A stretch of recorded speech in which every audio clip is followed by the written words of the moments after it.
चलता है।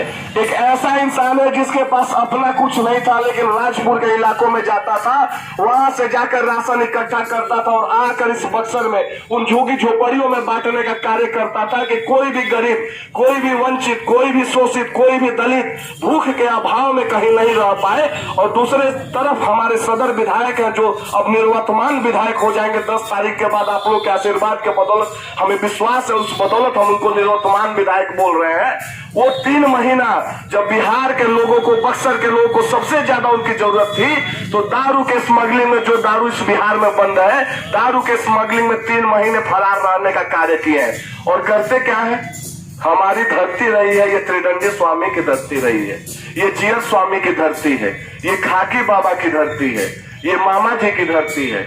हमने हमेशा सनातनी संस्कृति के ध्वजवाहक के रूप में कार्य किया है। ये क्या करते हैं, मर्यादा को भूलकर अगर कोई इंसान उनसे क्वेश्चन करता है, कोई बेरोजगार उनसे किसी तरह का क्वेश्चन करता है, तो उसको बोलते हैं कि तुम विक्षिप्त हो गए हो, तुम्हारी मानसिक स्थिति ठीक नहीं है।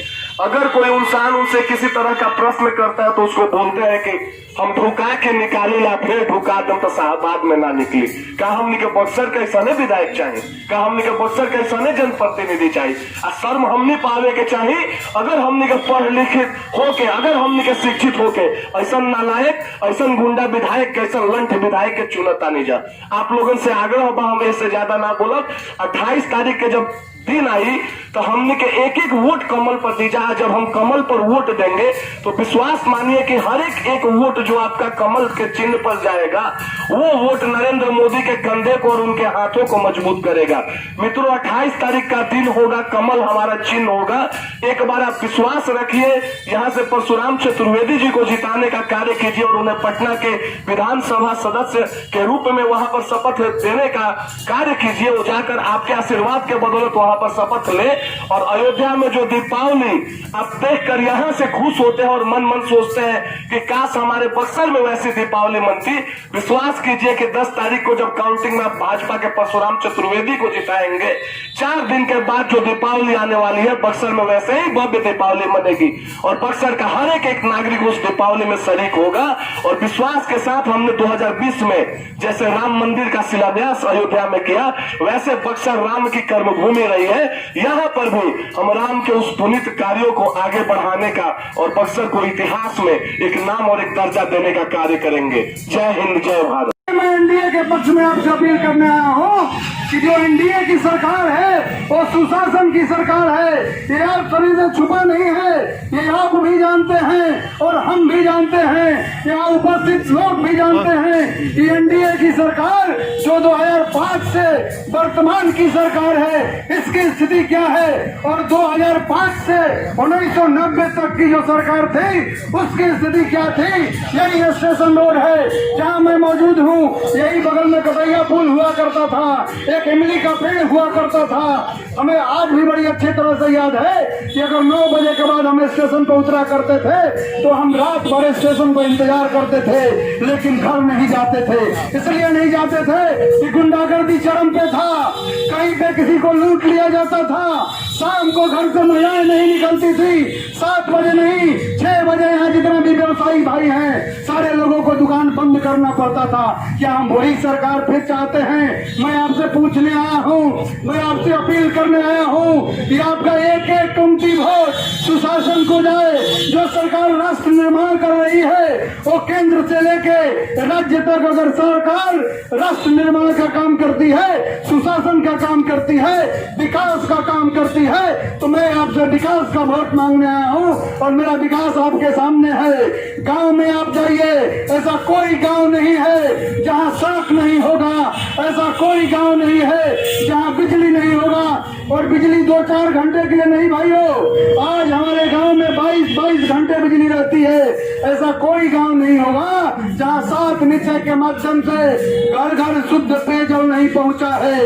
ऐसा कोई गांव नहीं होगा जहां हरियाली के माध्यम से ऐसे चापाकल पानी को सिंचित करने के लिए ऐसी सारी व्यवस्थाएं बनाई जा रही है। जो हमारे पुरातन धर्मों से ऐसे कुआं बने हुए हैं, उस कुएं का विकास करने का काम किया जा रहा है।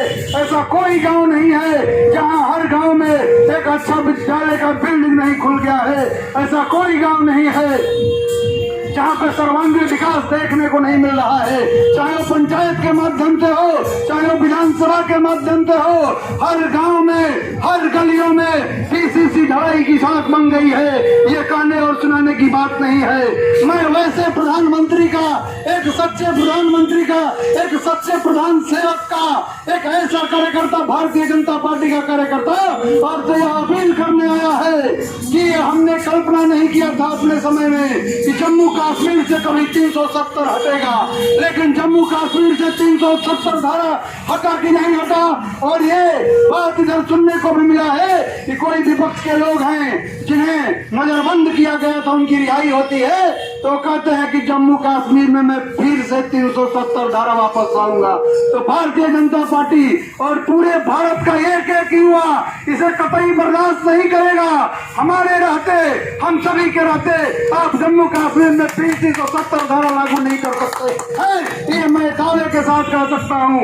रक्त का एक में हम लोग नारा दिया करते थे कि जहाँ हुए बलिदान मुखर्जी वह कश्मीर हमारा है, वह कश्मीर हमारा है, वह पूरा का पूरा है, वह कश्मीर हमारा है। जिसने हमने रक्त से सींचा वह कश्मीर हमारा है, वह कश्मीर हमारा है।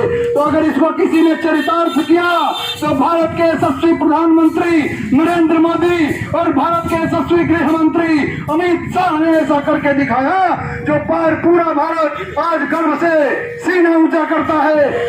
जिस देश में 2 विधान, 2 संविधान और 2 निशान नहीं चलेंगे, अगर किसी भारतीय जनता पार्टी के प्रधान सेवक ने किया है इस देश में एक निशान, एक संविधान और एक निशान चलेगा, किसी की हिम्मत नहीं है कि जम्मू कश्मीर में फिर 370 ला दे। मैं दावे के साथ कह रहा हूँ। लोग कहा करते थे कि भारतीय जनता पार्टी के कार्यकर्ता चुनाव आते ही राम जी याद आ जाते हैं। नहीं मित्रों, राम जी याद आए और राम जी को स्थापित करने का अगर किसी ने काम किया तो भारतीय जनता पार्टी ने किया।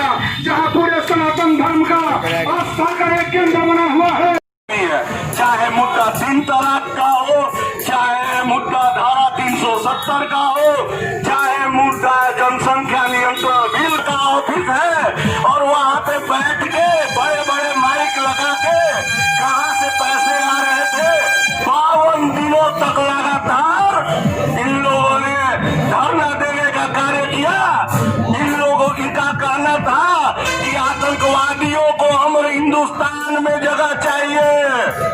बताइए मित्रों, क्या आतंकवादियों को इस हिंदुस्तान के अंदर रहने दिया जाए? क्या दिल्ली भूल गए? क्या बंगाल भूल रहे हैं? जहां भी मित्रों भारतीय जनता पार्टी की सरकार नहीं है, वहां की स्थिति एक बार जरूर इस नीतीश सरकार से तुलना करके देख लेनी होगी। चूक आपको ना हो। जो हमारे वर्तमान में इस विधानसभा के प्रतिनिधि है, पूरे बक्सर में एक ऐसा काम दिखा दीजिए जिनसे वो वोट मांगने के लायक है।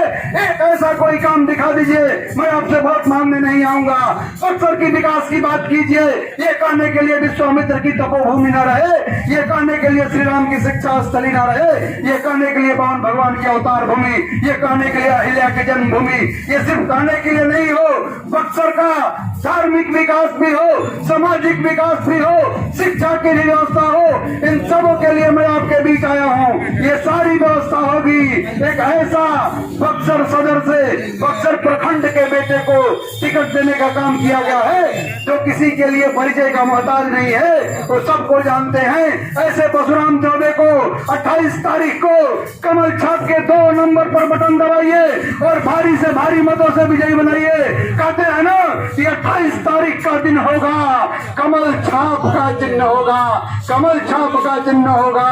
और एक और चीज, दिनकर की एक पंक्ति में आपको समर्पित करूंगा, दिनकर की एक पंक्ति में आपको समर्पित करूंगा कि ठोकरे कहते हैं कि मुश्किलें कल की राजें आजमाती है, स्वप्न की पर्दे निगाहों से हटाती है, हौसला मत हार गिर करो मुसाफिर, ठोकरे इंसान को चलना सिखाती है, ठोकरे इंसान को चलना सिखाती है। मैं ये बात इसलिए कहा कि आप एक बार ठोकर खा चुके हैं। पिछले 5 साल एक ऐसे प्रतिनिधि को दिए हैं जो सिर्फ सर्किट हाउस में बैठ के गपशप करने का काम किया करते हैं। तो मैं इसलिए इस बात को कहा कि ये 5 साल आपका आपके बक्सर के लिए, आपके बक्सर के विकास के लिए तय करेगा। ये 5 साल में आपसे इसलिए मांगने आया हूँ, आपका एक एक गिनती वोट बक्सर में भाजपा के और एनडीए के प्रत्याशी परशुराम चौबे को जाए, परशुराम चौबे को जाए। ये मैं आपसे आशा ही नहीं अपेक्षा करता हूँ। जितने लोग मेरी बातों को सुन रहे हैं और मेरी आवाज जहाँ तक पहुँच रही है, मेरे खड़े होने का, मेरे युवा मोर्चा का टीम का खड़े होने का सिर्फ अगर एक मकसद है तो मकसद है कि आपका बटन 2 नंबर पर दबे और भारतीय जनता पार्टी के प्रत्याशी परशुराम चौबे को आप इतना मत दीजिए कि ईवीएम भी फूल हो जाए और ये कहे कि अब तो रहने दीजिए, 50,000 से ज्यादा मतों से आप जीत रहे हैं। आप सभी को, आपने इतने अच्छे से हमें सुना, आप सभी के चरणों में प्रणाम करते हुए आप सभी को बहुत बहुत धन्यवाद। बस ध्यान यही रखना है कि 28 तारीख का दिन होगा, कमल निशान हमारा चिन्ह होगा, कमल निशान हमारा चिन्ह होगा। बहुत बहुत